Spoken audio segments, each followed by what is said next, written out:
Well, Smiles from Black Film and TV talking to the one and only Craig Robinson. You got your own series. You're the head man Hey, in charge. thank How does it God. feel? How does it feel? It's it. You know what? It's that dream come true feeling, and it's also you know, it's let's get to work. I'm ready for it. It didn't matter what position.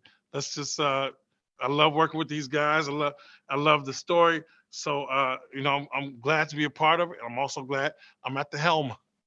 They're like, well, we need you to brush up on your knowledge of snakes and pythons. Yes. you know? So, how much did you know about snakes and pythons before you took this on? You know, I only knew I don't know much about them. Period. I saw these articles where they're hiring people to collect the snakes in Florida, but 6 years ago I was in Australia with my band, and we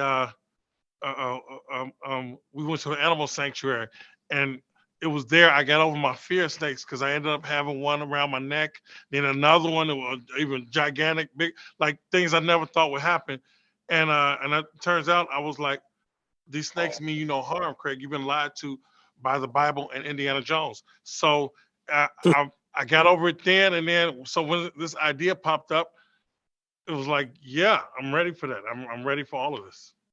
But not only that, you have a cast of characters that bring in their own game, and also at the same time, you have a castmate who's deaf. Did you know how to do sign language before this, or did you ever step your game up? Definitely had to step my game up. I only knew how to sign the alphabet and numbers. So I had an ASL teacher named Rick, and he would show me, and then work with Stephanie was awesome, and she would show me stuff that that like if something contradicted with Rick, that she and I was like, well, I'm gonna defer to you, So I had all kind of help, and it's extremely challenging, but it is like learning a language. So I learned enough for the scenes, but the rhythm I started to get the rhythm in it. So I'm going definitely got to keep on figuring it out. And you're a comedian at heart, and when you have a show like this, and it's written for you, how much do you get to improvise and say, okay, I think this work, or what if we try this? Instead of just leaving it all 100% to the writers. It's a very collaborative effort, and if there's something that I want to switch or improvise, it was all good. So there was improvisation on set. Sometimes it's like, hey, this is a little wordy, and they went, oh, don't worry about it. Let's get it out. So it was all gravy as far as that's concerned. No problem. Now, your character is doing this because there's a lot of money involved. But as actors, at some point or another, you either take a role because the money is there, or you take a side gig until you get the next role. You know, what have you done in your past that you had to do till you got your next role? Um, you know, let me see.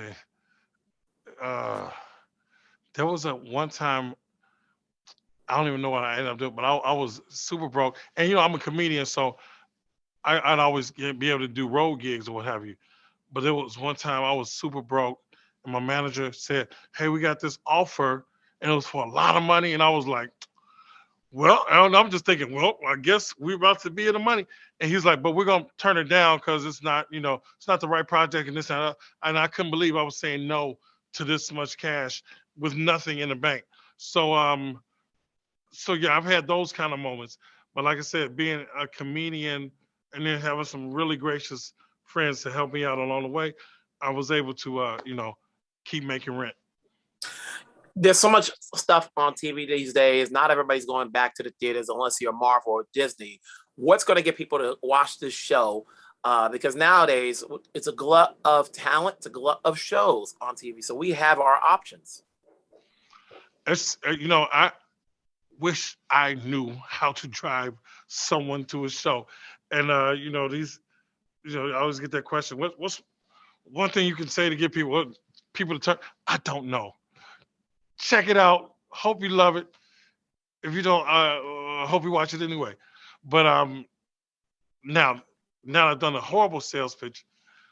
It's action, it's silliness, it's absurd, it's interesting. It takes some dark turns, and there's even some nudity in it. So is this the Not me black though. version of? So is this the black version of a Benny Hill show? Oh man, I wish. Oh my gosh, I love Benny Hill, man. But no, it's not that. That might be down the road. That's a good idea. Listen, every time I see you, I was just telling somebody that Craig is mean on the piano. When are we going to see you perform again? It's coming. I have my band. We actually got a gig coming up next month, but and I always, use it on the on my comedy gigs. But it's coming. I gotta get something out there just for the culture one time. You know, hey Craig, it's always good talking to you. Congratulations on this gig, killing it. It's killing it. No pun intended, as they say. But hey, Right. make it happen. We're always here to support. Thank you. I so much appreciate you, Wilson, and the publication and all the fans that come with y'all, man. Thank you so much. Thanks for getting the word out. Stay safe, man. Yes, sir. You too.